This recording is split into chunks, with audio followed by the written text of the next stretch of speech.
Bienvenue, madame, mademoiselle, monsieur. Vous voyez, il n'y a plus de bateaux au quai. C'est le début de l'hiver. Ça revient bientôt. Winter is coming. Directement de Mont-Saint-Hilaire, sur la rive sud de Montréal, au Canada. La semaine débutait avec le samedi 7 novembre, ce Vidéorandia numéro 45. Conception, animation et montage, Richard Glenn. Notre invité, Jean Deflore, qui est de retour pour nous parler après maintenant des élections américaines. Donc, c'est le vidéo numéro 45. Jean nous dit, cette semaine, Jean dit, écoutez-moi bien. Ah, oui, il y a des choses à nous dire. On l'a entendu déjà dans un téléphone. Ne manquez pas de lire le complément surprenant, qui est toujours très surprenant et très complémentaire à tout ce qui est dit ici au cours de l'émission. Les vidéos seront présentées sur le complément surprenant.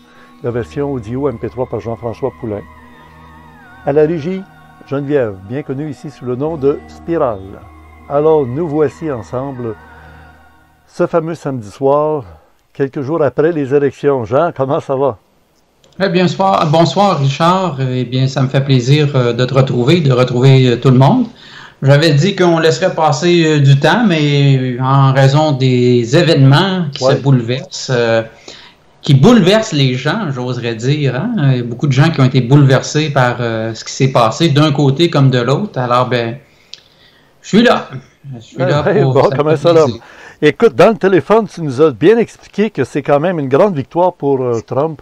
Même s'il n'y a pas eu les 270 représentants qui pensaient ou qui escomptaient, et puis il y aura des recomptages, on le sait. Mais dis-nous, en fait, il a réellement quand même gagné sur certains points, là.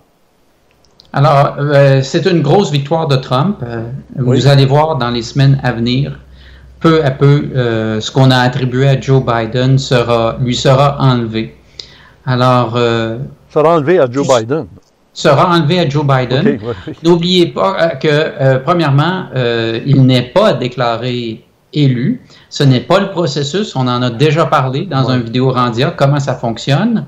Alors ça, c'est la première chose. Les médias ne décident pas dans la Constitution des États-Unis. Les médias ne sont pas ceux qui désignent le président des États-Unis. Hein? Veux-tu dire que le 14 décembre, les grands électeurs, même s'il y en a eu un plus grand nombre que Trump, il y en a dans ça, se changer de côté puis décider que non, on veut avoir Trump malgré tout? Bon, alors ça, on en a parlé. Il y a eu une décision de la Cour suprême. J'en ai parlé au dernier Vidéorandia et puis auparavant. Oui. Alors, dans les États où ils sont obligés de suivre la décision de l'État, alors ils doivent voter comme il leur est désigné, sans quoi ils ont une amende. Mais ils n'ont pas de prison. Donc, à la limite, quelqu'un pourrait quand même choisir de payer l'amende et de ne pas voter pour celui ou celle qui a été désigné. L'argent achète tout, hein? Il suffit que le parti qui va gagner le vote de ce candidat-là ou de ce grand électeur-là lui promette de lui rembourser l'amende. Fait que ça vient de finir. Peut-être, mais en tout cas, c'est... À la dernière élection, il y a eu des voteurs des deux camps qui ont changé de côté. Ouais. Et il y a même eu un candidat proposé qui n'était même pas gagnant de l'élection, qui était l'ancien général Powell, et qui avait eu un vote d'un grand électeur. Celui qu'on avait vu à l'époque de la guerre du Moyen-Orient contre Saddam Hussein. La guerre du Golfe, exactement. Oh, celui qui nous avait menti aux Nations Unies devant toute la planète Terre, nous disant que Saddam Hussein avait des armes de destruction massive, alors qu'il savait très bien qu'il n'en avait pas. Exactement. Lui-même le savait, là, pas que ça lui avait été caché. Là.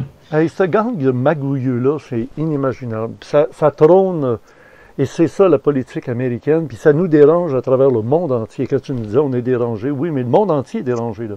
Parce qu'on se rend compte qu'il y a quelque chose qui semble magouiller, hein?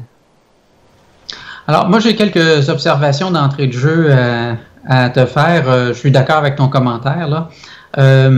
Premièrement, ceux qui sont nouveaux, qui ne me connaissent pas. Là. Il y en a encore des nouveaux là, qui sont ajoutés au cours des dernières semaines. Oui. Et puis, il y en aura probablement cette semaine. Là. Je vous invite à aller voir les vidéos sur le site de Richard, Orandia TV, auquel j'ai participé. Ça fait 7 ans que je suis un de tes collaborateurs. Mon background professionnel est au cours des dernières années, j'ai été consultant dans la lutte au blanchiment d'argent et à la lutte au financement du terrorisme, ce qui m'a amené à être en contact avec plusieurs gouvernements, avec des agences de renseignement, avec des banques centrales, avec des grosses organisations qui sont ceux souvent qu'on accuse de faire la magouille. Alors, j'ai été très bien placé. J'ai vu des dossiers impliquant des chefs d'État qui ont été impliqués dans des transactions illégales, ce qui était sous sanction. Je n'irai pas plus loin sur mon curriculum vitae, mais juste pour dire un petit peu que j'ai roulé ma bosse à l'international. J'ai vécu 12 ans aux États-Unis. J'ai eu des clients dans 30 pays, plus de 30 pays en fait, et territoires. Et j'ai eu des clients un peu partout dans le monde, en Afrique, en Asie, et puis évidemment en Europe de l'Est, Moyen-Orient. J'ai eu des clients un peu partout dans ma vie d'entrepreneur, parce que ce n'était pas la seule entreprise que j'ai faite dans ma vie. Donc, une bonne perspective sur ce qui se passe en ce moment. Et c'est pour ça, Richard, que tu m'invites depuis 7 ans à l'émission. Oui, et j'ai fait un recueil, avancé tous les vidéos Orandia dans lesquelles tu as participé. Les gens vont le découvrir rapidement, là, il y a une manière de le voir. D'ailleurs, je vais le mettre sur la page d'accueil de mon site régulier, je vais mettre ce lien-là. Vidéo avec Jean Deflore. Clang, tout va être là. Il manque ceux du temps avec Jean-François sur Vimeo. Oui, dans les tout débuts. Oui, au début. Ça peut être intéressant un jour que tu remettes. Je sais que tu les as sauvegardés parce qu'une fois, on a fait des copies ensemble pour tes archives. Alors, d'entrée de jeu, Richard, moi, ce que je veux dire, premièrement, c'est qu'il y a aujourd'hui, le samedi 6h16, au moment d'enregistrer, on enregistre un petit peu avant qu'on diffuse l'émission de ce soir. Là. Le 7 novembre. Le 7 novembre. Alors, ce que je veux te dire, il y a environ 71 millions d'Américains qui ont voté pour Donald Trump à l'heure où on se parle, qui ont été comptés ou décomptés, là, dépendamment de comment on prend ça. Et nous sommes combien de jours après l'élection? C'était le 3, donc nous sommes 4-5 jours plus tard. Alors, il n'y a eu aucune violence de la part des candidats de Donald Trump, alors que les médias n'ont pas arrêté de déclarer que Biden allait l'emporter, puis aujourd'hui, on a dit que Biden l'avait remporté. Ouais. Donc ça, c'est très important de le souligner parce qu'on a toujours dit que les républicains, les gens de droite, les gens de centre-droite, les partisans de Trump étaient tous des fous, armés jusqu'aux dents, et puis qui allaient répandre le sang si ça ne se passait pas comme ils voulaient. Ouais. Donc, beaucoup de retenue de la part des candidats de Trump. Aujourd'hui, il y avait eu un appel à tous dans les États où il y a des votes encore en dépouillement. Et il y a eu des rassemblements qui ont eu des participations de plusieurs milliers de personnes. Alors, et ce qui est important de se rappeler, on en a parlé dans d'autres vidéos, c'est comment la presse vous montre ces rassemblements-là. Est-ce qu'ils vous montrent une vue aérienne large ou ils vous montrent une petite vue microscopique où on vous présente seulement 2-3 personnes? Soyez prudents. Beaucoup de manipulation. Qu'est-ce qu'on nous avait dit lundi que ce serait les résultats de l'élection avant l'élection, là? Trump remporterait haut la main, tellement qu'on n'a même pas à s'inquiéter s'il y avait eu des malversations dans les courriers ou les courriels qui seraient comptabilisés jusqu'à 9 jours après les élections. Il n'y avait pas à s'inquiéter, il y aurait tellement de grande avance qu'il n'y aurait pas de problème. Les médias conventionnels, c'est pas ce qu'ils nous ont dit. Ah ben non. Les médias conventionnels, ils nous ont bombardé pendant 1 mois, 2 mois que Biden allait remporter haut la main. Oui, et Trump serait lavé, ça serait fini, ça serait de l'histoire oubliée. C'est quasiment. Il perdrait au Sénat, il perdrait à la Chambre des représentants, qu'il serait traduit en justice, etc., etc. Ça, c'est ce qu'on nous avait dit. Également, on nous avait dit que Al Gore, on devait compter tous les votes pour Al Gore. Oui. Et quand est-ce qu'Al Gore a finalement renoncé à la présidence des États-Unis? Avant qu'on ait fini de faire la comptabilité de tous les votes durant la nuit, là, dans la nuit de votation. Exactement. Et ça, c'est arrivé le 13 décembre. Un 13 décembre, juste avant la rencontre des grands électeurs. Alors qu'en Floride, on avait suivi même par avion des camions de location, là, on ne donnera pas des noms de compagnie, mais et qui portaient en elles des boîtes et des boîtes et des boîtes d'électeurs qu'on n'a pas comptabilisés et qu'on est allé jeter ou brûler quelque part. Ensuite, le président Truman, on avait déjà imprimé les journaux, il montre le journal où ils annoncent Dooley, son adversaire, était élu président, alors que c'est le président Truman qui est devenu le président. Monsieur Truman, qui est devenu le président Truman. Alors, c'est pas la première fois qu'il y a des événements comme ceux-là qui se produisent aux États-Unis. Les gens qui nous écoutent sur ton émission, Richard, généralement, ils sont devenus, avec les années, suspicieux du message des médias conventionnels. C'est pour ça qu'ils viennent nous écouter, parce qu'ils viennent écouter autre chose. Il y a tout le concept, la version ésotérique que tu amènes, mais tu amènes aussi des points de vue très divergents. Tu en amènes aussi qui sont dans la ligne des grands médias. Tu as des collaborateurs qui ont amené des informations, entre autres dans la question du coronavirus, qui était en ligne avec ce que les grands médias nous apportaient. Alors, tu amènes une diversité de points de vue. Donc, les gens qui sont ici ce soir, ben, ils ne sont pas ici pour réentendre ce qu'il y a dans les médias conventionnels. Fait que moi, je vais leur présenter ce que je vois et j'entends sur d'autres médias.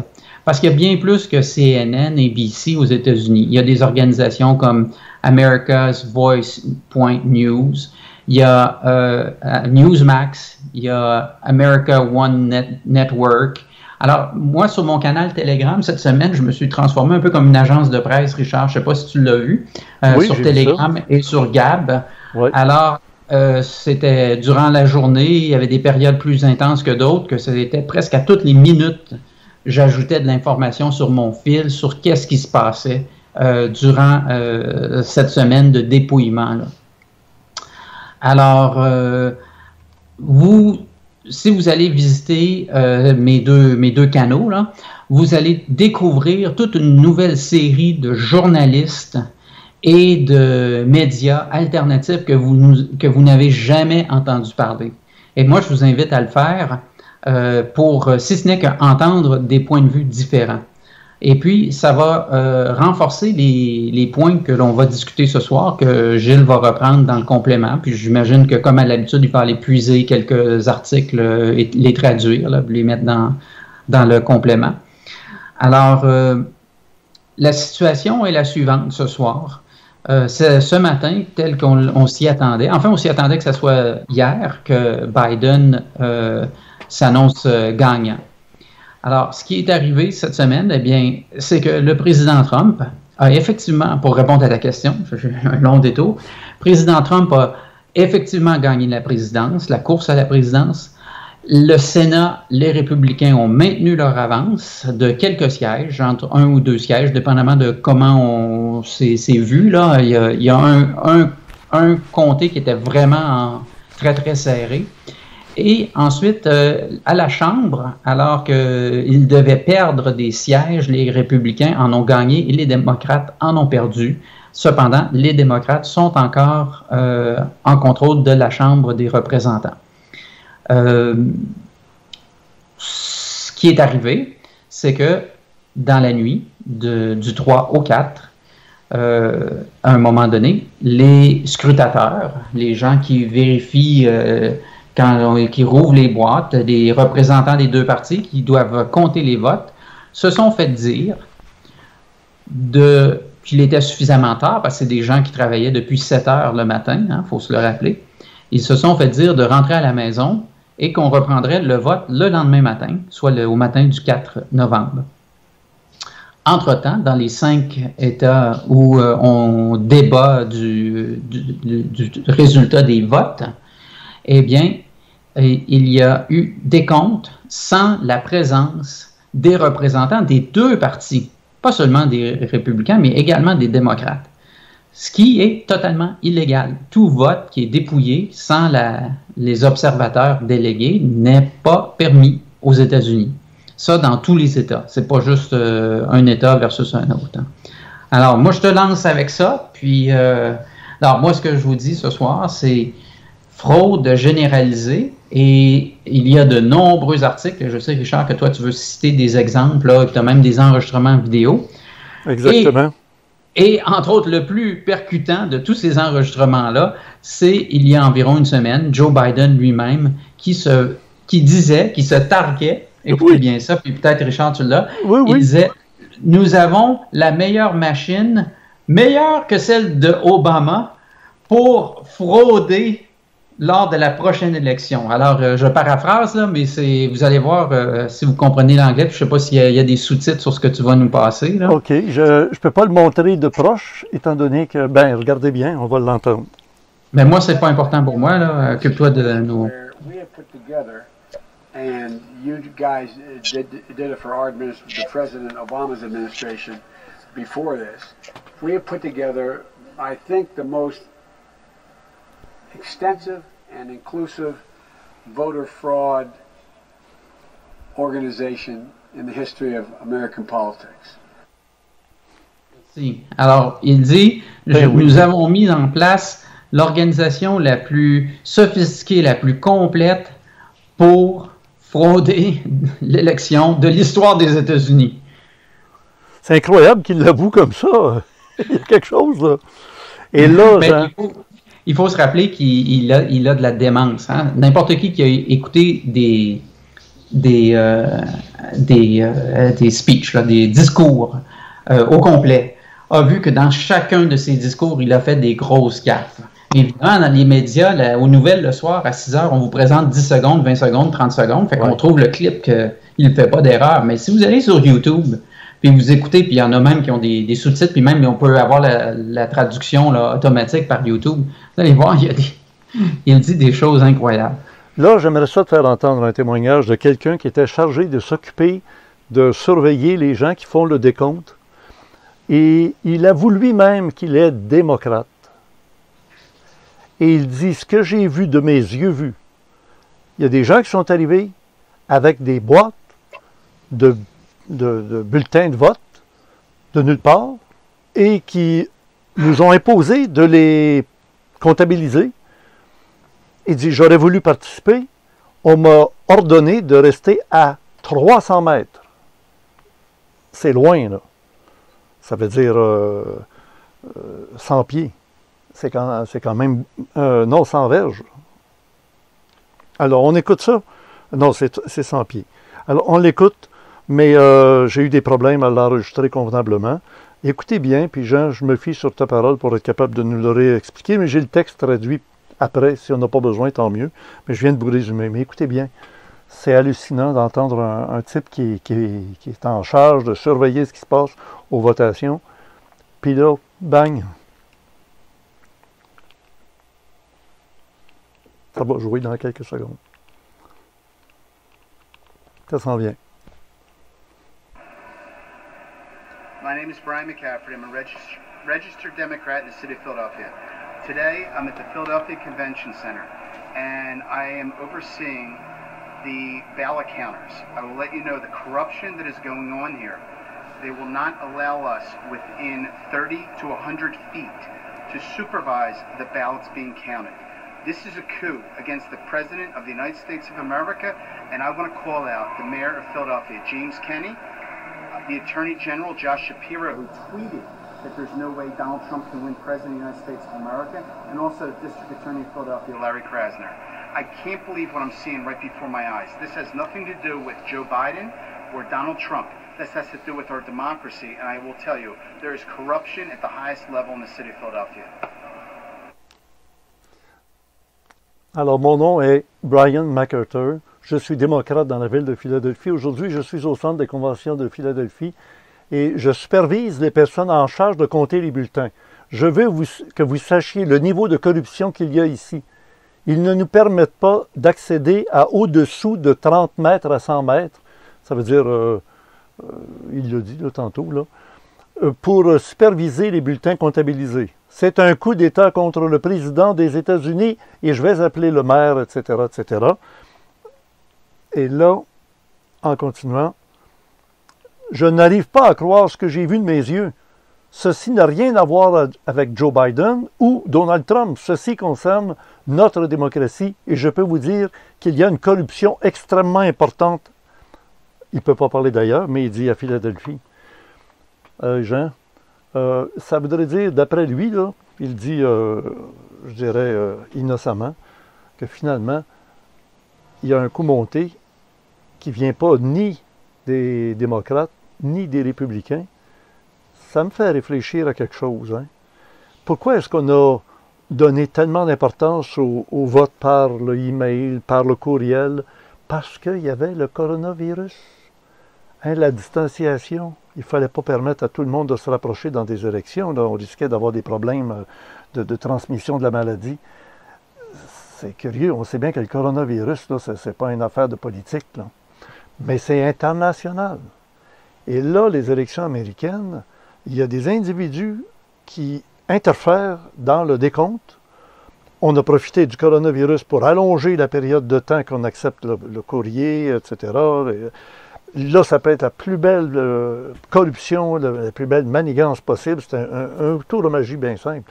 On attire l'attention des gens sur le coronavirus pendant qu'on est en train d'avoir, j'ose dire ces choses-là, parce que j'ai l'impression que la planète Terre est en état de guerre.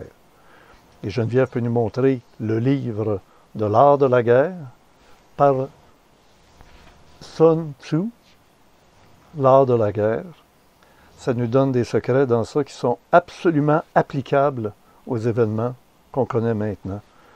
Alors évidemment, il ne faut pas que l'ennemi sache qu'il est victime d'une attaque, d'une guerre. Macron est allé déclarer officiellement que la France était en guerre contre le virus. Mais moi, je pense que la guerre, elle joue sur plusieurs fronts en même temps.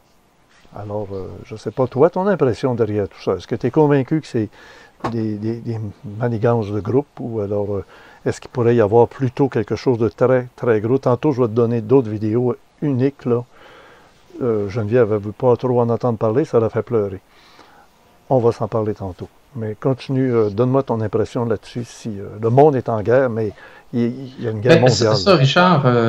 Tu as passé 40 ans à préparer les gens, ton public qui t'écoutait. 44 ans, bientôt 45 ans. Ben oui, exactement. Félicitations en passant. Ben, merci. Juste durer, c'est un accomplissement. Hein? Oui, c'est vrai. Sans parler du travail et du contenu que tu as fait. Alors, tu as eu Écoute, tu en as eu des dizaines d'invités là, qui ont parlé de la tendance. Qu'est-ce qui était la tendance? Les choses continuaient des années 60, 70, 80, 90. Bon, ben là, on y est. Et oui, on en parle souvent que c'est la guerre. Et les gens, pour la plupart d'entre nous, c'est abstrait parce qu'on ne voit pas de bombes nous tomber sur la tête. Si ce n'est que l'épandage stratosphérique. Hein? Oui. Alors, donc, oui, c'est la guerre, Richard, et là, c'est la guerre ouverte. Je suis d'accord que ça va bien au-delà là, du Parti démocrate ou du Parti républicain. Ce qu'il faut comprendre là-dedans, c'est qu'il y a beaucoup de corruption. Et la corruption, c'est un des armes de guerre. Geneviève met un texte, il faudrait qu'on le lise. Là. La guerre est un massacre de gens qui ne se connaissent pas au profit de gens qui se connaissent très bien, mais qui ne se massacrent pas. Très bien dit, parce qu'on a souvent parlé des élites. Ça, c'était Machiavel. C'est parfait, c'est exactement ça. Et c'est ça que nous vivons en ce moment, encore une fois, parce que ce n'est pas la première fois depuis l'histoire de l'humanité. Et juste comme exemple, Deuxième Guerre mondiale, les Allemands avaient payé les généraux français pour ce qu'on appelle faire un stand-down, pour laisser passer, pour ne pas être activé et de résister à l'avancée des forces nazies. Ça, c'est un fait historique, il n'y a plus de débat là-dessus. Et les Américains ont répété ça dans la guerre du Golfe, justement. Ils avaient payé les généraux de Saddam Hussein, les gens de grades les plus élevés, là, qui étaient à des positions stratégiques, comme des commandants de groupes d'infanterie mécanisée et d'infanterie terrestre, etc. Et c'est ce qui a fait qu'ils ont eu une avancée si facile dans les premières journées de l'attaque en Irak. Alors, encore là, ça c'est public, vous pouvez faire votre recherche. Donc, c'est pas nouveau là, que la corruption est utilisée à grande échelle. Ce qui est intéressant aujourd'hui, le maire de New York, l'ex-maire de New York, je devrais dire, et surtout ex-procureur du gouvernement, Rudy Giuliani, celui qui avait défait la mafia italienne de New York et qui l'avait ramené l'ordre à New York parce que la violence à New York avant qu'il prenne le pouvoir, à la fin du mandat du maire Ed Koch, ceux qui sont plus vieux, qui ont un peu de mémoire. Alors, Rudy Giuliani est l'avocat de Donald Trump pour cette campagne électorale-là, son avocat personnel. Et il s'est présenté avec un groupe d'autres avocats en Pennsylvanie aujourd'hui.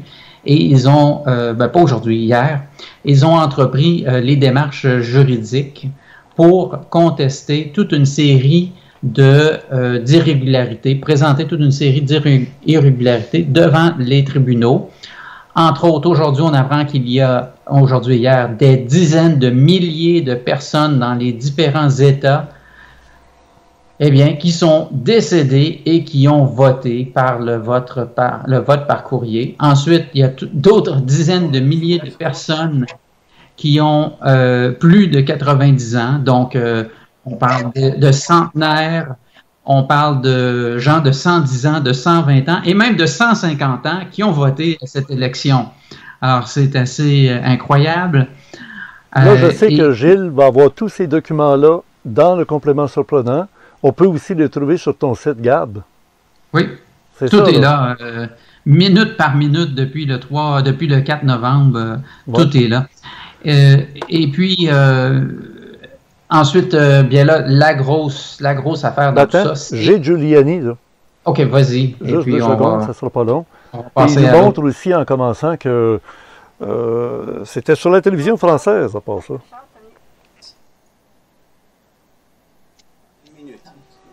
Donc c'est à la Cour suprême finalement. Et ça viendra si jamais on ne s'en sort pas et que ce. Voilà, ce sera à la Cour suprême des trancher dans cette affaire-là. Éventuellement, ils vont saisir les juridictions et on espère que ça va aller assez vite. Et oui, car tous ces butins sont arrivés, comme il le dit, en l'espace d'1 minute dans ces 2 États. Mais ce n'est pas les seuls États où la fraude fut organisée. Regardez ici, dans la colonne de gauche, c'est le nombre de personnes inscrites sur les listes électorales. Et à droite, c'est le nombre de personnes qui a voté. Alors, il y en a 125% qui ont voté. Autrement dit, tout le monde qui avait le droit de vote a voté, mais il y en a même 25% de plus qui sont sortis du ciel, descendus ou sortis des cimetières. C'était à l'époque de l'Halloween. Hein? Alors, ils ont fait voter des... Ah oui, c'est ça. C'est un des exemples. Ce que tu mets en évidence ici, c'est le cas là, de tous ces États-là sur lesquels il y a une lutte pour pour gagner les grands électeurs. Oui. Alors, ce que je veux mettre en évidence ici, c'est quand je vous avais dit, le vote pour Trump sera massif. Il sera massif. Et les démocrates ou les partis impliqués dans cette chose-là, et puis on va y revenir, les partis impliqués, là. Alors, les partis impliqués se sont tellement efforcés à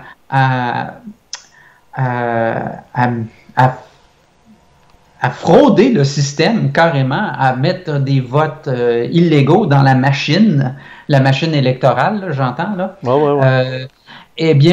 Et par toutes sortes de moyens, tu as parlé des votes par la poste, toutes sortes d'irrégularités là, qu'on va discuter et vous allez entendre parler au cours des prochaines semaines. Alors, toutes sortes de manigances. Alors, ils en ont tellement fait qu'ils se sont fait prendre parce que jamais ils s'imaginaient, ils avaient sous-estimé le nombre de personnes qui iraient voter pour Donald Trump. 71 millions de personnes ont voté pour Donald Trump. Savez-vous que c'est plus que le président Obama? C'est 500 000 personnes de plus que le président Obama. Et le président Obama, quand il a été élu, était l'homme le plus populaire aux États-Unis parmi tous les segments de la population. Oui. Hein, il avait une image impeccable à l'époque et il avait rentré avec moins de 500 000 votes qu'à cette élection-ci, Donald Trump est rentré avec 71 millions de votes. Donald Trump, je vous ai dit, il attirait des dizaines de milliers de personnes et encore le 2 novembre, au soir, il a attiré des dizaines de milliers. C'est dans un des stades, c'est 56 000, je crois, de personnes et un autre 10 000, 20 000. Alors, il a rempli des stades, alors que Joe Biden, lui, il jouait du hula hoop. Il faisait jouer du hula hoop à ses partisans. Mais ce que je veux dire par là, c'est qu'il mettait des cercles parce que les partisans de Joe Biden étaient effrayés d'attraper la COVID. Alors, on n'en avait que 7, 8 à la fois et on mettait des petits cercles, puis là, les gens, fallait qu'ils restent dans leur petit cercle. Et là, aujourd'hui, qu'est-ce qu'on observe à Washington? Eh bien, les partisans, les quelques milliers de partisans, hein, parce qu'encore une fois, c'est la vision microscopique, on ne vous montre pas d'en haut, là. Alors, quelques milliers qui sont à Washington célèbrent, puis ils se passent les bouteilles de champagne, puis ouais donc, puis tout le monde est content. Puis le coronavirus, ça n'existe plus aujourd'hui.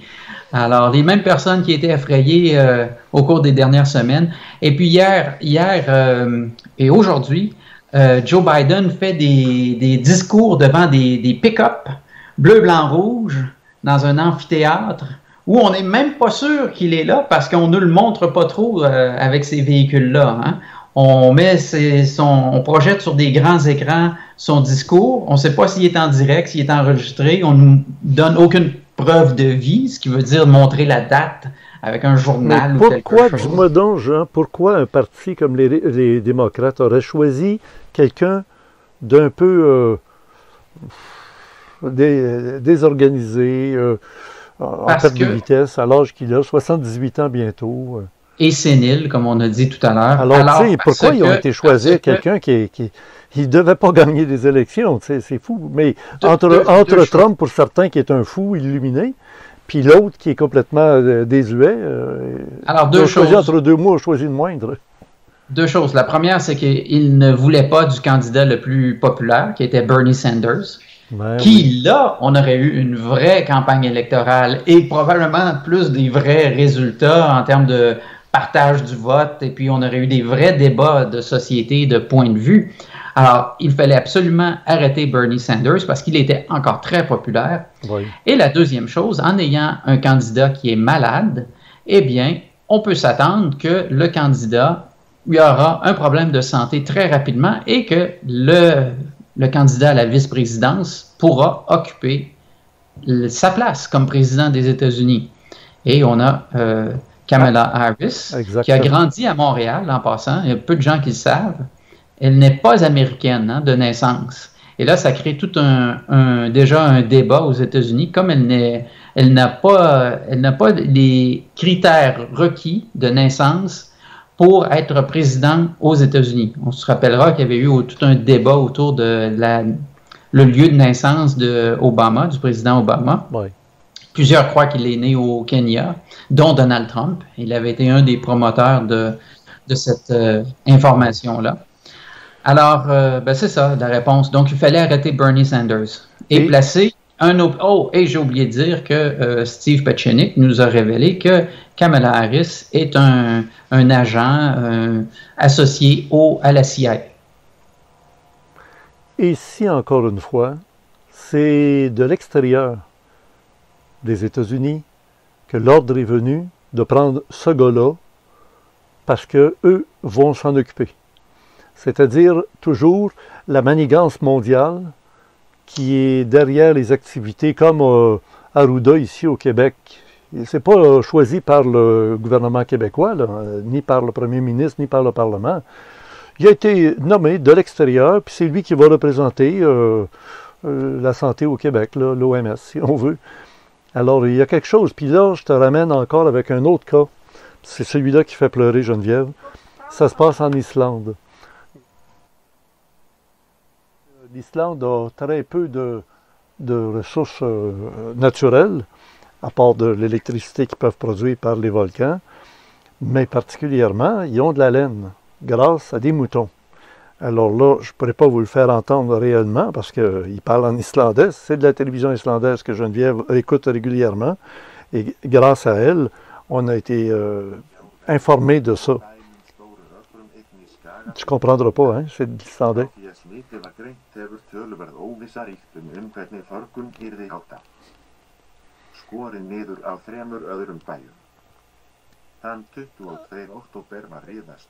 Alors, ce monsieur-là a été obligé, lui qui a des moutons, d'éliminer ses moutons parce qu'on dit que c'est à cause du principe et du phénomène de zoonose. 700 moutons qui n'a rien à voir avec le coronavirus, mais on prétend que les moutons peuvent transformer le fameux coronavirus. La même chose est arrivée au Danemark avec des élevages de visons. Puis là, on parle de centaines de milliers de visons en élevage. 17 millions. 7. 7. OK. C'est abominable, hein? Toi, Tommy Richard, la lecture automatique du texte en dessous de vidéo, il vient de mettre la vidéo. Oui, là, j'ai... Je ne veux pas réagir à cette nouvelle-là plus que ça, Richard. Non, mais ce que je veux dire, c'est que... J'ai mis... moi, je mets ça en parallèle avec les feux de forêt. Les feux de forêt où il y avait des oliviers en Grèce, dans la région de la Grèce. Les feux de forêt en Australie, en Californie, un peu partout. Il y a des maniganceux, on le sait souvent, qu'il y a eu des feux provoqués par des incendiaires. Alors, là, c'est assez terrible. Et donc, il y a un orage qui nous tourne au-dessus de la tête, là, présentement. Là. Il nous dit à un moment donné dans son document, le monsieur, il dit, écoutez, regardez mes moutons, ils ont-tu de l'air malades? Bon, des scientifiques vont dire, c'est pas parce qu'ils se promènent et qu'ils gambadent qu'ils sont pas malades, mais qu'ils sont rendus. Puis, il a été approché par 2 personnages, hein, on ne dira pas des hommes en noir, mais quasiment, qui lui ont dit, parce qu'il a demandé, il dit, comment vous voulez que je les tue? Ils ont dit, on s'en fout, tue-les, de la manière que tu voudras, en autant qu'ils meurent, puis on est là pour vérifier. Jean, il y a un anathème contre l'humanité présentement. Bien ça, on l'a souvent dit que c'était des actes contre l'humanité. C'est les 3 factions et leurs sous-factions qui s'affrontent font des gestes contre l'humanité. Eux, ces factions-là ont l'espoir d'avoir le contrôle de l'humanité dans le futur, hein, le contrôle du futur. Mais en arrière de ça, on a parlé la semaine dernière qu'il y avait des forces, des entités qui les guident. Alors, il y a des forces anti-humaines. Il y a des entités... on a ouvert la porte là-dessus la semaine dernière. Alors, j'abonde. Ce qui est déjà trop tard. Je ne crois pas que c'est la bonne semaine de rentrer dans ces détails-là, mais écoute... le détail, c'est les élections américaines pour moi. Oui.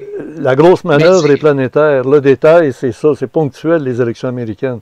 Mais ce qu'il faut comprendre, c'est que l'élection américaine, c'est le pivot, le point tournant. Parce que c'est à partir de là que tout va tourner. C'est ça, Trump les dérangeait. Parce que Trump, il disait ce qu'il pensait, puis il transmettait à la population tellement que la population a pris confiance en ce gars-là.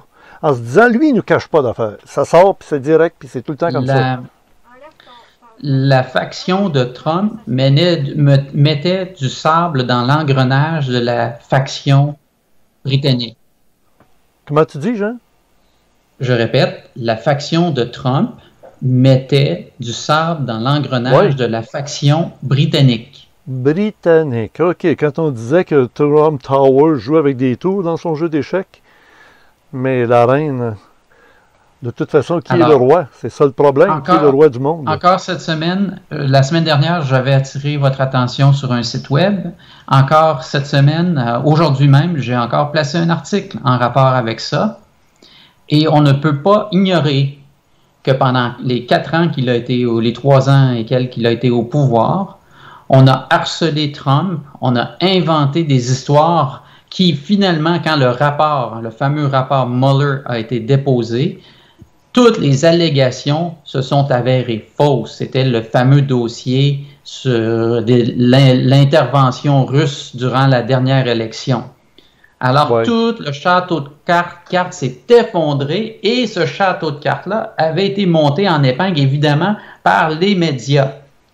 Alors, je sais que des gens qui nous écoutent sont soit convaincus que les médias conventionnels, ça vaut plus la peine d'écouter ça, ou à tout le moins, ils ont des doutes parce qu'ils sont avec nous.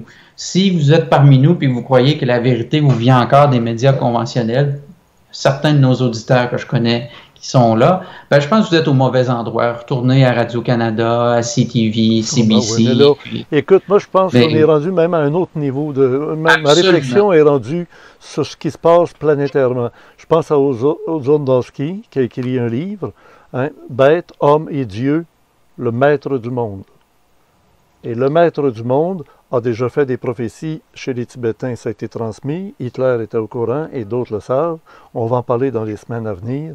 Sur l'ésotérisme expérimental, on est vraiment en train de voir le grand jeu qui se joue suite à COP15. Il y a eu un temps pour les autorités, il y a maintenant un temps pour le petit peuple et arrivera 2023 où c'est le surrender, le rendez-vous. Bon, alors là-dessus, Richard, moi c'est là que je reviens. Je vous ai toujours dit, et puis il y en a encore aujourd'hui qui m'ont envoyé des bêtises, qui m'ont communiqué par mes réseaux sociaux pour m'envoyer des bêtises, et moi je vous ai toujours dit une chose importante, que c'était pas Trump la clé de ce qui se passait, mais c'était le mouvement. En France, vous avez les gilets jaunes, ou en Europe, là, nous on n'a pas ce phénomène-là, nous c'est le phénomène Trump. Et même au Canada, on l'a vu dans les manifestations pas cloisonnement, pour le lockdown là, au Québec. On a le confinement. Alors, on voyait les gens, même avec des drapeaux de Trump et tout ça. Ouais. Là. Alors, ici, l'imaginaire a été frappé par Trump, et un peu partout dans le monde. Et c'est ça que la semaine dernière, que j'ai commencé à parler, puis surtout, je l'ai mentionné sur mon canal cette semaine. J'ai dit, l'affaire là-dedans, là, c'est qu'on veut étouffer l'enthousiasme. Une victoire de Trump, ça va réactiver les gilets jaunes en Europe, ça va réactiver la résistance partout planétairement. En Chine, en ce moment, ce que vous n'entendez jamais parler, il y a une résistance extrêmement organisée et forte à l'intérieur de la Chine comme à l'extérieur de la Chine pour renverser le Parti communiste chinois. Pourquoi Donald Trump est rentré si fort dans les États hispanophones aux États-Unis, la Floride, tous les États du Sud, les Noirs, les gens de race noire et Africains-Américains et les autres, ceux des Caraïbes, et les Latinos ont voté en grande majorité pour Trump. Et en du jamais vu dans l'histoire des États-Unis. Pourquoi? Parce qu'ils ont compris, parce que la plupart viennent de pays comme Cuba, Nicaragua, Honduras, Amérique du Sud, qui ont subi des dictatures socialistes ou communistes, sans parler des gens de Russie qui sont en Floride, dans le coin de Miami, il y en a plein, et ailleurs, d'autres de pays de l'Europe de l'Est, de la Pologne, etc. Tous les immigrés ont soutenu Trump. Pourquoi? Parce qu'ils ont compris, et surtout dans les dernières semaines avec les révélations qui ont été faites sur Joe Biden et les ententes commerciales, il a, à toute fin pratique, il a vendu son âme au Parti communiste chinois, il est corrompu. Et ça a amené une levée de bouclier de tous les immigrants aux États-Unis contre Joe Biden, et c'est un fait historique. Parce que toujours dans le passé, les immigrants votaient démocrates. Et cette fois-ci, c'est la première fois qu'on assiste à un renversement complet. Et c'est ce renversement-là et d'autres événements qui ont fait en sorte que Donald Trump a eu plus de votes qu'Obama, le président le plus populaire de l'histoire des États-Unis. Dans tous les sondages, il n'y a personne, vous pouvez regarder dans tout sur Google, faire la recherche, Obama était le président le plus populaire. Alors, on s'en va nous dire que Donald Trump est détesté aux États-Unis. Il a 500 000 votes de plus ce soir, alors qu'il y a encore des centaines de milliers de votes non compilés. Oui. On nous ment. Écoute, Jean, tu viens de parler de quelque chose qui est intriguant parce que Trump s'était d'abord présenté seul, indépendant, pour devenir président des États-Unis. Il y a plusieurs années de ça, là. Oui. C'était pas parce qu'il était la vedette d'une émission de télévision que automatiquement les gens l'aimaient à ce point-là qu'il était pour le nommer président. Ah ben, il n'est pas fou, le gars. Il s'est dit, je vais m'en aller avec le parti qui a le plus de chances de rentrer au pouvoir. Comme on en a au Québec, hein, ils changeaient. Hein, ils étaient libéraux d'un coup, ils sont devenus péquistes d'un coup. Et c'était le cas de Trump. Il était démocrate auparavant. Ben oui. Et oui, Trump était démocrate. Et ces latinos, tous ceux dont tu as parlé, ben, ils votaient déjà démocrate. Et lui, il est un démocrate qui est rentré chez les républicains. Et d'ailleurs, il y a beaucoup des politiques que Trump mettait en évidence s'il était réélu, là, que Joe Biden est en train de répéter. C'est comme s'il prenait le programme de Trump pour essayer de continuer à le développer. Il y a quelque chose qui tient plus debout, là. C'est un républicain, c'est un mouton qui s'est mis une peau de loup sur le dos pour passer avec les républicains. Puis à un moment donné, quand tu le vois dans son action, pas rien que dans son apparence, mais il agit de façon à être démocrate.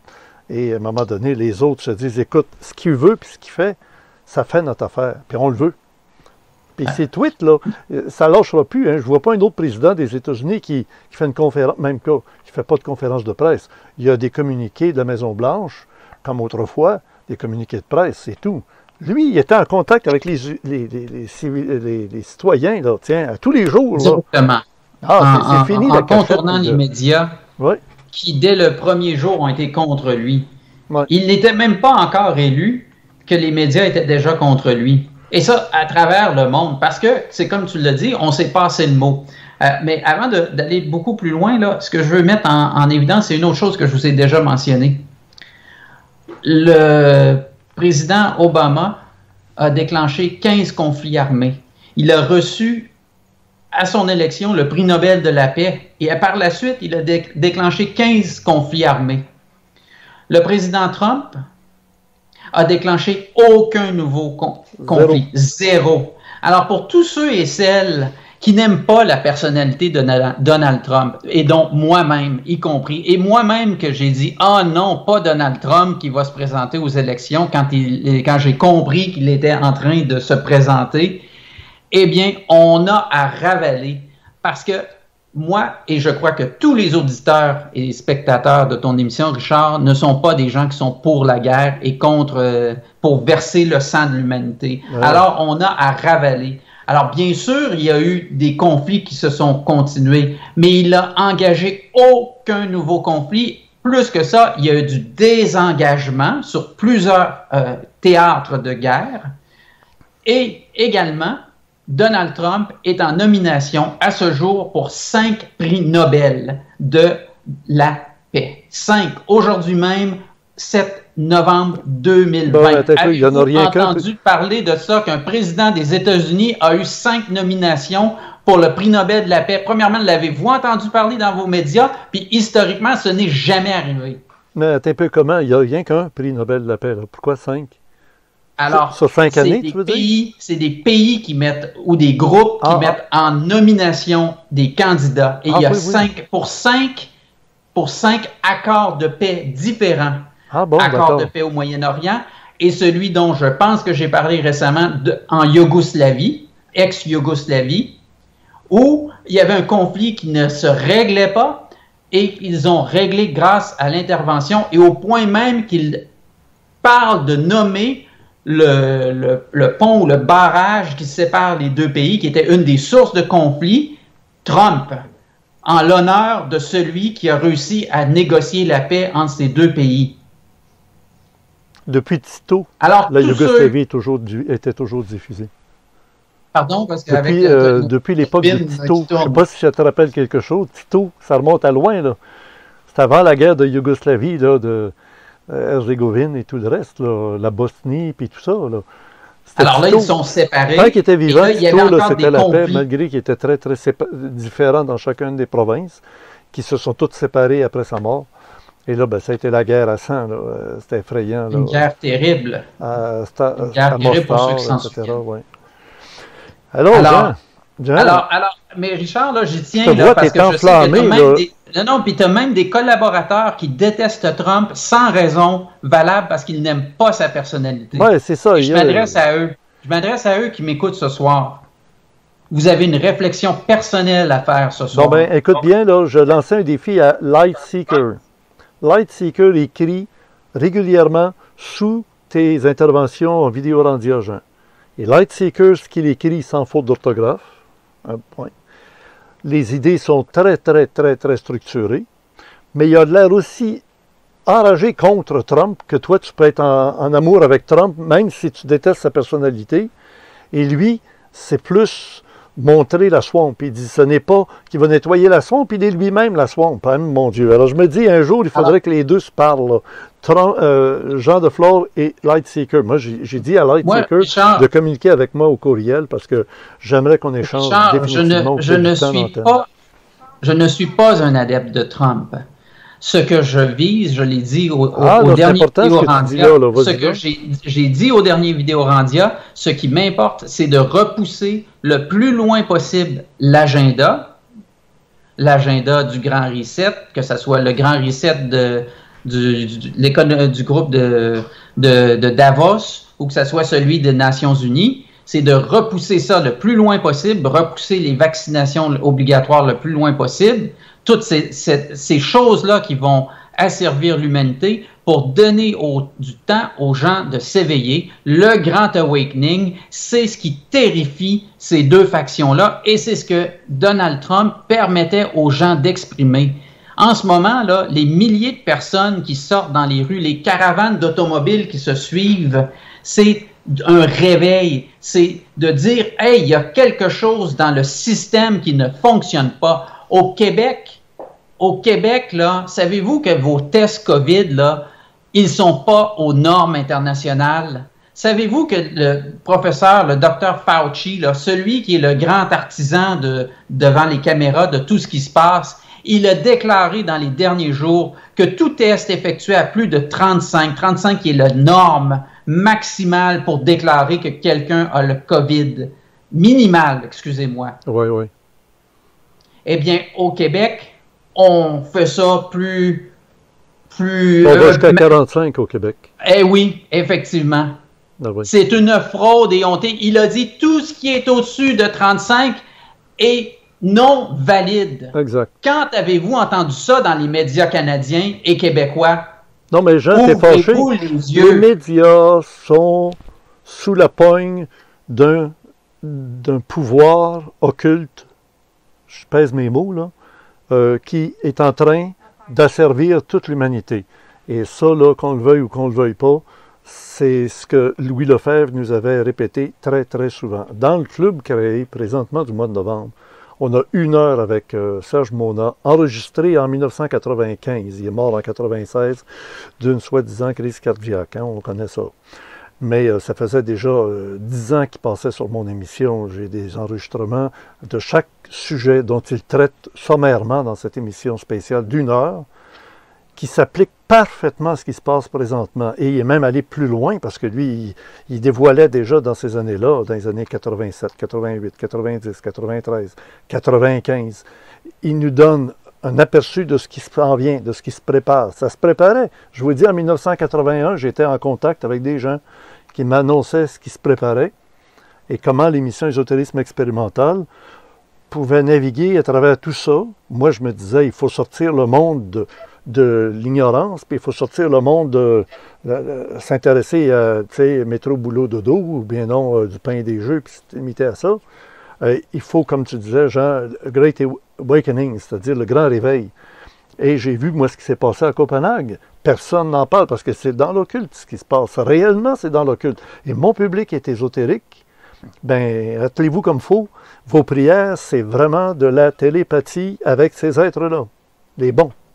Les autres qui veulent asservir l'humanité, vous les connaissez, on en a déjà entendu parler de différentes façons dans différentes religions, que ce soit les démons ou que ce soit les asuras. Ils sont là. Et actuellement, ils ont comme le champ libre. Ça commence à être amusant pour eux autres, parce que là, ils s'aperçoivent qu'ils mettent tout le monde dans le temps. On mettait les gens à genoux là, pour faire des prières, mais là, on les met dans le lit on les met avec un masque. Les enfants ne comprennent plus le langage non verbal. Il y a une profanation de l'être humain et de la qualité de la vie. Alors là, on a parlé des moutons, on a parlé des visons, on a parlé, moi je parle en tout cas encore des feux de forêt qui étaient souvent mis de main d'homme volontaire. Maintenant, ils utilisent des rayons. Puis tu sais, ta fameuse histoire de l'astéroïde, Jean. Ah oui. Ils n'en ont pas eu besoin, finalement. Ils n'ont pas eu besoin de faire descendre une rotte de Thor. Ah, ben ça, c'est intéressant. Là. Aujourd'hui, je n'ai pas eu le temps de revérifier, là, mais cette semaine, j'ai vérifié hier ou avant-hier. Là.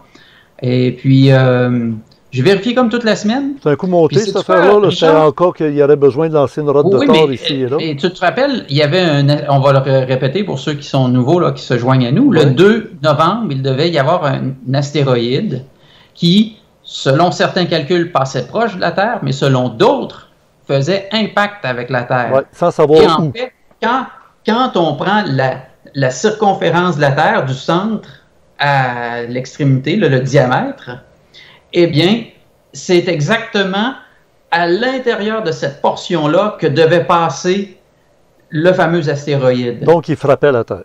Donc, il frappait la Terre. On ne nous le disait pas, parce qu'on nous disait il passe à tant de distance. Mais ce qu'on ne vous disait pas, c'est que c'était à partir du centre de la Terre, pas à partir de la surface de la Terre. Du rayon, pas du diamètre, là, du rayon. Oui, du rayon. Merci beaucoup. Du rayon. Merci beaucoup. Mais donc, qu'est-ce qui était devenu de cet astéroïde? On n'en parle plus?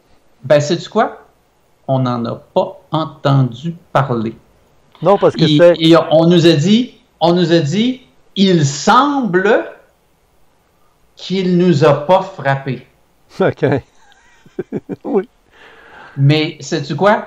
On ne l'a pas observé. On n'a pas montré de photo.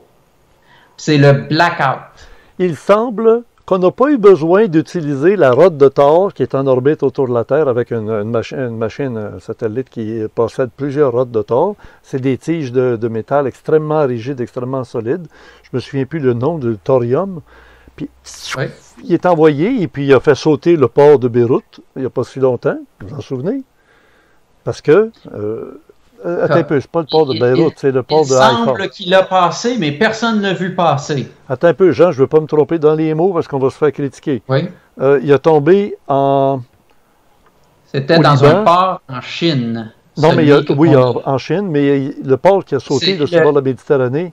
Ça, il y a un débat à savoir si c'est cette technologie-là qui a été utilisée ou une autre sur le fameux vidéo qu'on voit. Oui, mais est-ce que c'est... Parce qu'il y a des missiles... au Liban, là. Comment il s'appelait le port du Liban là, qui a sauté? Hein?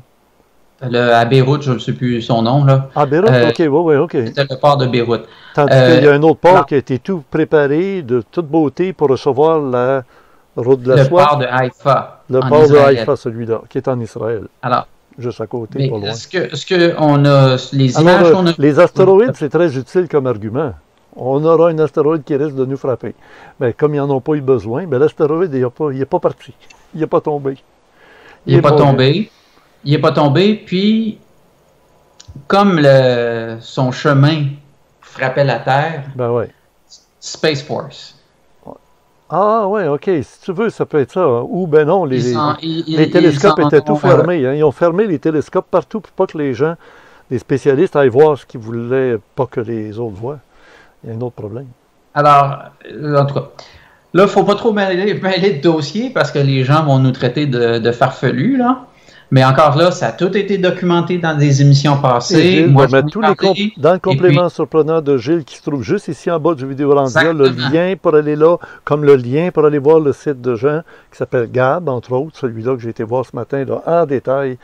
Et j'avais préparé plein d'images pour ça, mais comme on est en direct, je n'ai pas le temps de faire de montage, de rajouter des images, mais Gilles va aller chercher tous les sujets dont on a parlé avec tous les éléments complémentaires qui prouvent qu'on ne dit pas des affaires à tort et à travers. Alors, ce qui se joue en ce moment, c'est comment on va vivre les prochains mois. Déjà, aujourd'hui, ou hier plutôt, un des collaborateurs de Biden, je crois que c'est je ne veux pas dire un des gouverneurs d'un des États démocrates, là, en tout cas, un des très proches je l'ai mis dans mon fil, et c'est un article qui a été publié par par Breitbart, mais c'est une entrevue que le gars a donnée, puis on l'entend, puis bon, alors c'est pas qu'ils n'ont pas manipulé l'information, là. Il a déjà averti que sous un gouvernement Biden, vous aurez à porter vos masques à la maison et que vous ne pourrez célébrer la Thanksgiving. Parce qu'aux États-Unis, la Thanksgiving, c'est dans les semaines à venir et c'est le moment où on déclenche les fêtes de Noël. Ce qui veut dire, si vous ne pourrez pas fêter la Thanksgiving, sous un gouvernement Biden, vous ne pourrez pas fêter Noël. Et dans mon fil cette semaine, j'ai souhaité joyeux Noël à nos amis d'Europe d'Angleterre, pour ne pas dire spécifiquement que Noël, c'était fini. Ils ont annoncé que la police débarquerait chez vous à Noël, si vous faites des parties. Il y a quelques années à peine, le pape avait dit « Nous fêtons cette année le dernier Noël. » Eh oui. Parce que dans l'agenda, il aurait dû procéder plus vite. Ils ont été retardés par l'arrivée de Trump. Et ça a complètement déboussolé leur plan parce que Trump, il démasquait des choses, puis même il a démasqué le COVID en disant c'est une farce. C'est pas une farce, c'est vrai que c'est très néfaste. Et d'ailleurs, il y aura d'autres versions. Puis là, on est en train de mettre ça sur le dos de tout ce qui s'appelle des mammifères.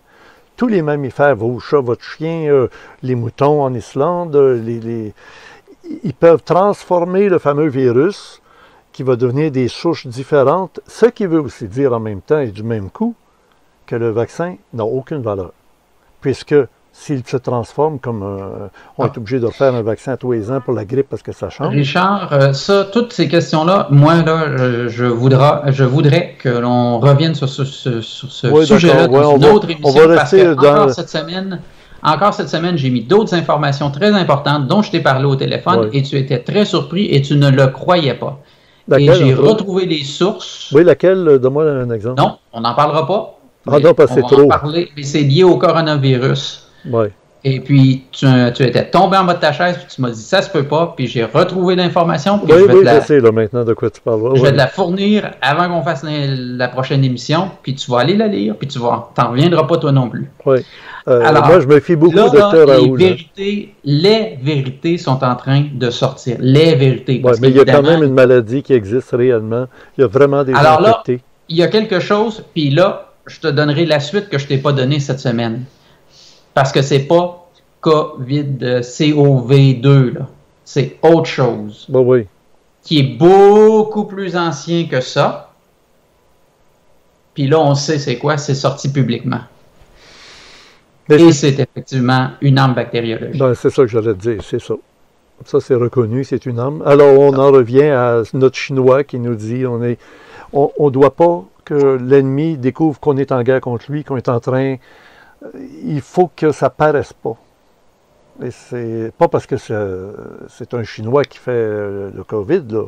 Ça n'a rien à voir. C'est juste la mentalité qu'il y a derrière, la très haute sagesse, l'art de la guerre de Sun Tzu. Ouais. Fait que... Alors, les prochaines semaines seront clés. Voici ce qui va se passer. Comme je vous l'avais annoncé, Trump est rentré très fort. Il a gagné.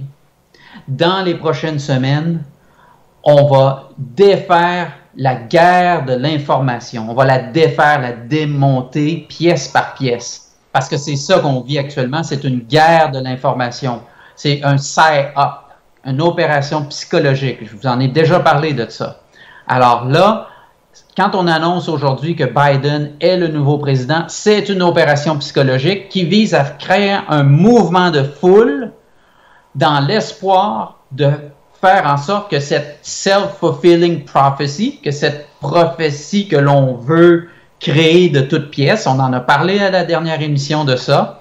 Alors, c'est ce qu'on essaie de faire avec la nouvelle idole Biden qui n'a pas gagné l'élection. Alors, on s'engage. Là, ce qui se passe du côté de Trump, des milliers de personnes aujourd'hui se sont présentées dans les États qu'on a vu la liste tout à l'heure, pas besoin de les répéter. Il y en avait plus que 5, c'est 7 ou 8, je ne sais plus. Là. Alors là, dans les prochaines semaines, ces présences-là vont continuer, c'est ma prédiction, parce que les gens qui étaient favorables à Trump étaient là en dizaines de milliers de personnes dans des stades. Alors, je vois que ça va continuer de s'intensifier ça. Les batailles juridiques vont aller de l'avant. Ce que tu nous as présenté, c'est un petit échantillon. Aujourd'hui, dans la conférence de presse avec Giuliani, il a annoncé qu'il y avait plus de 90 scrutateurs dans l'État de Pennsylvanie à qui on a empêché d'observer le dépouillement du vote. Oui. C'est totalement illégal. Hein. Totalement illégal. Tous les partis ont droit d'envoyer des délégués. On a appris que le Parti vert, nos amis écologistes qui nous écoutent, je sais qu'il y en a, bon, ben savez-vous que votre candidat en Pennsylvanie, là, ils ont eu pas le droit d'être sur le bulletin de vote. Et pourtant, ils rencontraient tous les critères. Ils les ont empêchés. Pourquoi? Parce que les Verts, ils votent pas républicains, ils votent démocrates quand ils n'ont pas d'autre choix. Alors, ils ont empêché le Parti vert d'être sur le bulletin de vote. C'est sorti aujourd'hui, ça. Le Parti vert a fait cette déclaration-là. Tout le monde s'est fait fourrer dans cette affaire-là. Des gros mots. Tout le monde. Mais c'est ça pareil. Tout le monde. Ouais. Tout le monde, là, oui. Mais le monde entier est en train de se faire avoir complètement. Là. Ils se sont servis des élections aux États-Unis, ils vont se servir de d'autres choses ailleurs, puis c'est partout. Là. Ils détruisent l'économie mondialement. L'économie s'en va chez le diable. Ben, ça va chez le diable. On le dit, hein, c'est ça. Ça s'en va chez le diable. Ben oui. Puis quand ils nous disent qu'ils nous amènent des élections avec sur un plateau d'argent, bien sûr, c'est de l'argent. On achève d'avoir de l'argent liquide, hein, ça va devenir de l'argent électronique, là, comme le Bitcoin. Là. On en reparlera de ça. Une autre chose dont on reparlera, Jean. On en reparlera de ça aussi. Écoute, on en a déjà parlé, on en reparlera. On va peut-être te donner une chance de te reposer une semaine ou deux là, pour revenir après. Oui, il faut avoir d'autres invités parce que les gens vont être tannés. Hein? Bien, il y a des gens qui en ont ras-le-bol, d'abord des Bien élections, sûr. Puis surtout du COVID. On peut-tu parler d'autres choses? C'est dommage de ne pas penser que ce qui est en train de se passer, c'est le drame non seulement de l'année, du siècle, mais d'une humanité. Et réveillez-vous vite, les animaux vont passer avant, puis après ça, l'être humain à la fin. Alors, moi, Richard, il y a quelqu'un aujourd'hui qui m'a demandé de te passer un message, alors je le fais devant tout le monde. Il m'a demandé que tu parles plus du phénomène extraterrestre, ovni, etc. J'ai ouvert beaucoup de pistes aujourd'hui. Et comment il s'associe à tout ça et l'histoire interdite, Mars, l'Antarctique, les civilisations disparues. Alors, il y a quelqu'un qui m'a demandé de te passer le message. Là, je le fais devant tout le monde. Et je te répète que j'ai toujours été le gars qui a parlé des intraterrestres. À une époque où on trouvait ça farfelu, on commence à parler des bases souterraines, puis d'autres commencent à parler des continents souterrains. On a de plus en plus de preuves qu'il existe quelque chose. Et quand on se dit, s'il arrivait une guerre nucléaire, bien, il y a déjà des gens qui ont des abris souterrains. Et là, ils ont mieux que ça. Ils ont des même ici au Québec, même aux États-Unis, partout, c'est un gruyère, la planète Terre, l'écorce terrestre actuellement. Et il y en a qui savent où ils sont allés, puis il y en a d'autres qui ne savent pas où ils sont allés, mais ils sont pris dans un piège là-bas. Et c'est pour ça que toute vérité n'est pas bonne à dire. Et Nietzsche qui répétait souvent, hein, quelle dose de vérité supportez-vous? Même déjà dans les propos qu'on a tenus ce soir, il y a des gens qui ont dû fermer la télévision, qui sont fâchés parce qu'ils disent n'importe quoi, alors qu'on se base sur des... Maintenant, on a la communication instantanée. Oui, mais des fake news. Si vous êtes pour Trump, vous allez dire que toute l'autre bande, c'est des méchants, des noirs qui ont tout trafiqué. Si vous êtes pour les Biden, vous allez dire que Trump, c'est un maniganceux. Moi, c'est pour ça que Lightseeker, je répète l'invitation de communiquer avec moi dans mon courriel glenufo@gmail.com et puis que j'essaie de prendre un contact comme il faut avec lui. Peut-être un jour faire une confrontation entre toi et lui, mais pas dans le but de vous arracher les yeux, là, dans le but de vous exprimer chacun à votre côté avec le point. Puis je connais tes 4 maîtresses. Lui, je les lis à travers les messages qu'il laisse sous, puis je les efface pas. On n'est pas là pour diriger juste une façon de voir. C'est quelqu'un a une autre opinion, mais qui est intelligente, qui est bien étayée, qui est bien construite. Quelqu'un qui écrit sans faute d'orthographe et qui fait des idées très bien construites, je me dis, ouais, ça vaut la peine d'arrêter puis de regarder ce qu'il fait. Et pas que ça m'ébranle, mais j'ai senti, un peu comme avec toi, Jean, un côté qui était pas extrémiste, mais tendancieux. Pour ça, puis l'autre pour ça. Mais dans un sens comme dans l'autre, les deux sont honnêtes. Et les deux ont vu seulement ce qu'ils voulaient voir.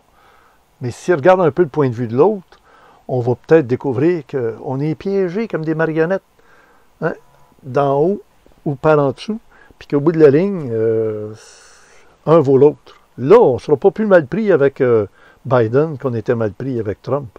Trump avec sa personnalité effrayante, puis Biden avec une personnalité à peu près nulle, ben, il va être la marionnette de quelque chose, puis nous autres, on va regarder ça aller, puis on a... La différence, Richard, c'est ce que je viens de te dire, là. Ne minimise pas ce que je viens de dire. C'est très important, ce que je viens de dire. Vas-y, répète-le. On gagne du temps avec Trump. On gagne du temps avec Trump oui. Pour passer à être des millions, pour être des milliards dans notre groupe. Et c'est très, très important. Pendant 30 ans, les événements ont été suspendus. Ceux qui écoutent ton émission, 20 ans, on va dire, 20-25 ans. Non, non, t'es proche, 30 ans, j'aime bien, parce qu'en 84, il y avait Reagan, oui. Hein? Il y a eu Reagan qui a dit, s'il fallait qu'il y ait une menace d'extraterrestres, c'est drôle, toutes les différences entre les peuples s'éteindraient et on voudrait faire un bloc pour affronter. Mais là, on a une attaque, là. Une attaque qui vient de l'intérieur pour détruire l'humanité. Comme c'était entendu dans les textes sacrés de différentes religions. Alors, on a eu 30 ans pour être des millions. Maintenant, on a quelques mois pour être des milliards. Et c'est pour ça que c'est important. Chaque journée qui passe, il y a des gens qui se rouvrent les yeux sur la manipulation et la manigance mondiale. Je répète ce que j'ai toujours dit. Ce sont des factions qui s'affrontent pour le contrôle du futur.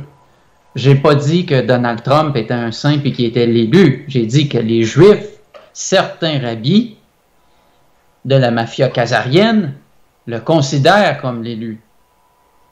Comprenez ce que je dis. Comme dirait M. Lefebvre, vous comprenez pas? Comprenez-vous? Bon. Pour le mois de novembre, j'ai mis M. Serge Monod. Pour le mois de décembre, je vais mettre Louis Lefebvre, une conférence magistrale là-dessus. Vous ne comprenez rien!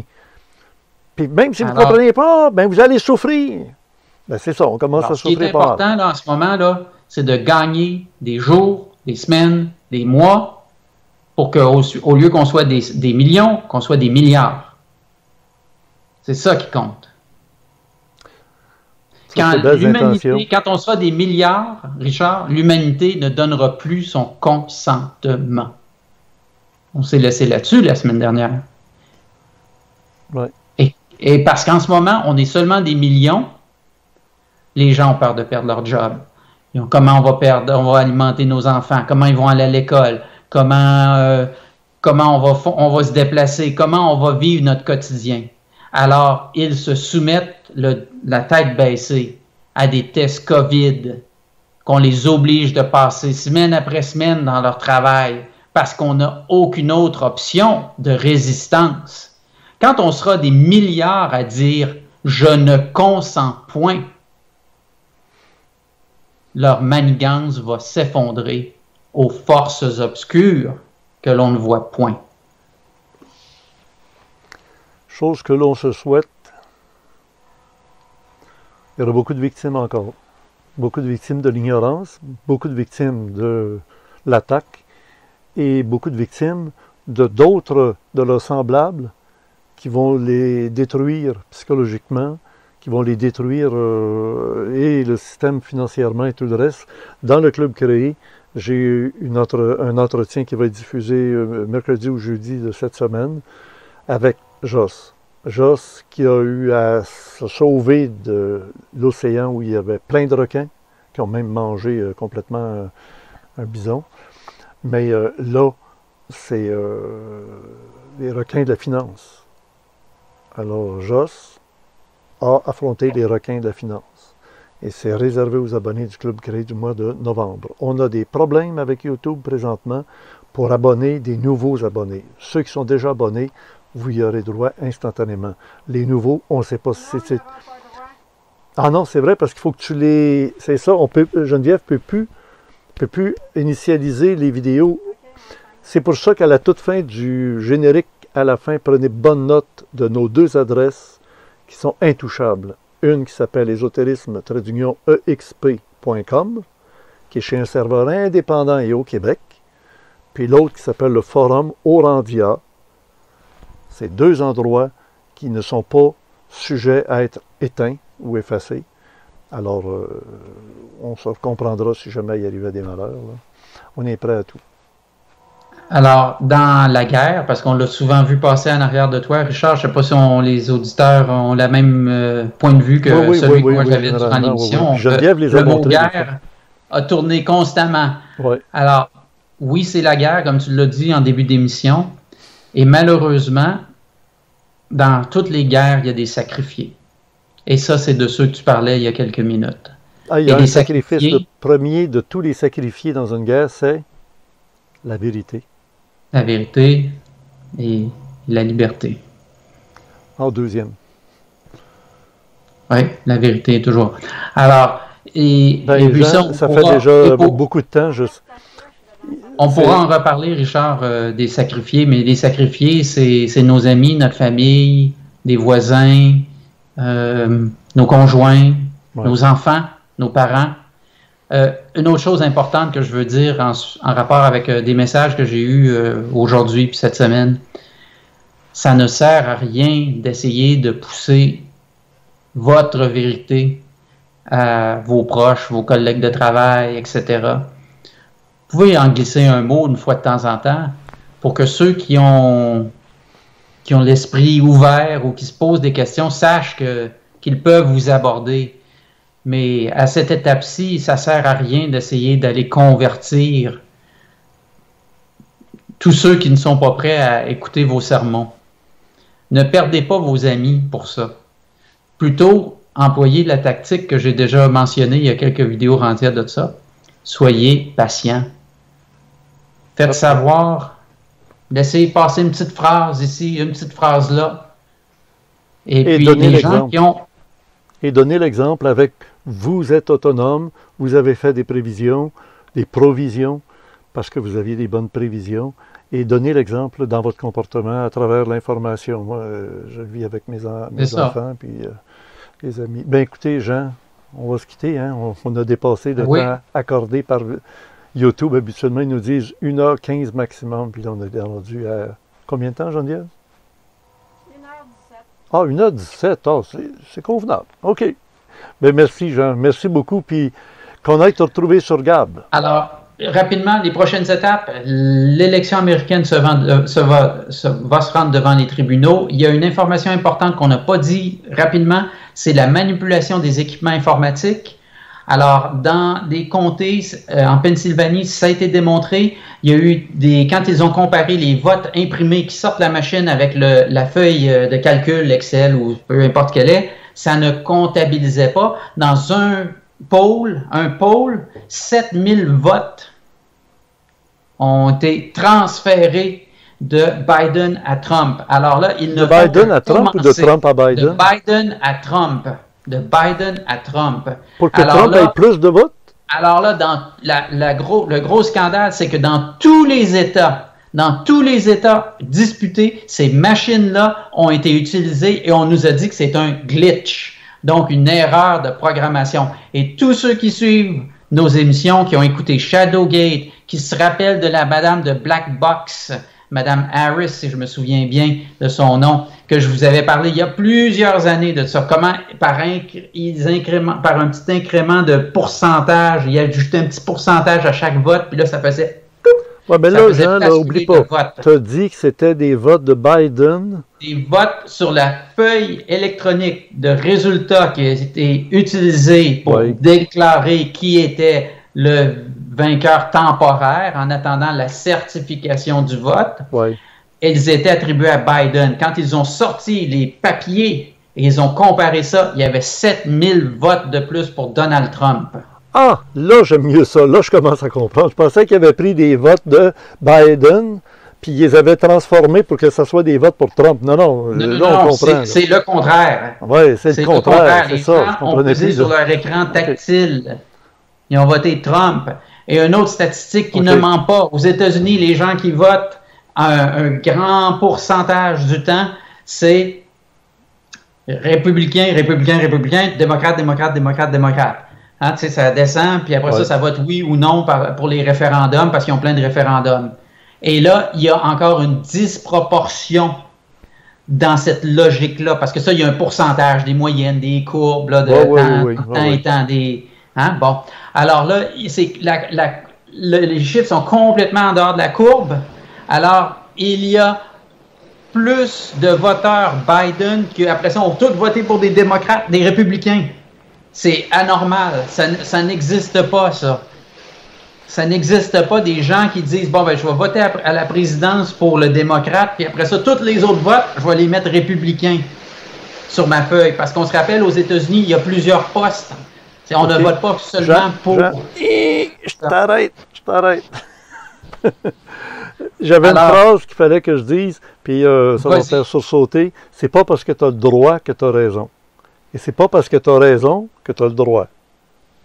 On est dans un monde comme ça, puis il faut faire bien attention. C'est pas parce que tu as le droit que tu as raison, puis c'est pas parce que tu as la raison que tu as automatiquement le droit. Alors, c'est là. On est dans un monde de jello. Chinois content. Comment est-ce qu'on dit ça quand on veut finir? On dit... comment on dit ça? Merci, Geneviève? Non, quand on finit, c'est pour Zaijian. Zaijian. En chinois, en mandarin. Zaijian. Parce que Geneviève est en train d'étudier lentement. Là, ça demande... Non. Nine. OK. Bye. Geneviève va lancer le générique. Merci, Jean. Au revoir. Très apprécié. Gab.com, /. Jean de Flore. Ah, ça a coupé curieusement, instantanément, au moment où il disait.